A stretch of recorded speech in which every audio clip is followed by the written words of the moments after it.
ফিলিস্তিনের স্বাধীনতাকামী সংগঠন হামাসের প্রধান ইসমাইল হানিয়া নিহত হয়েছেন। ইরানে এক হামলায় ইসমাইল হানিয়া নিহত হন বলে নিশ্চিত করেছে হামাস। তবে তিনি কিভাবে নিহত হয়েছেন সে বিষয়ে কোনো বিস্তারিত তথ্য উল্লেখ করা হয়নি। ইরানের ইসলামিক রেভলিউশনারি গার্ড কর্পসের বরাত দিয়ে প্রতিবেদনে বলা হয়েছে, তারা যে ভবনে অবস্থান করছিলেন তাতে হামলা চালানো হলে হানিয়া এবং তার একজন দেহরক্ষী নিহত হয়েছেন। আইআরজিসির বিবৃতিতে আরও বলা হয়েছে, মঙ্গলবার ইরানের প্রেসিডেন্ট মাসুদ পেজেশকিয়ানের অভিষেক অনুষ্ঠানে যোগ দিতে হানিয়া তেহরানে গিয়েছিলেন।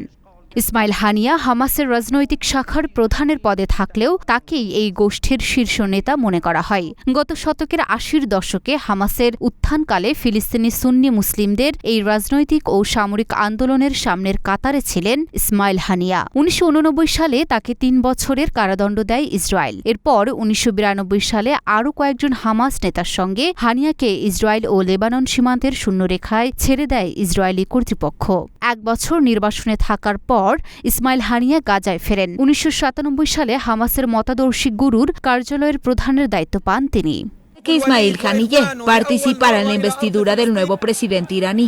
Luna Afroz Nipa, Dhaka post. Informó que fue asesinado en su residencia en Teherán junto a uno de sus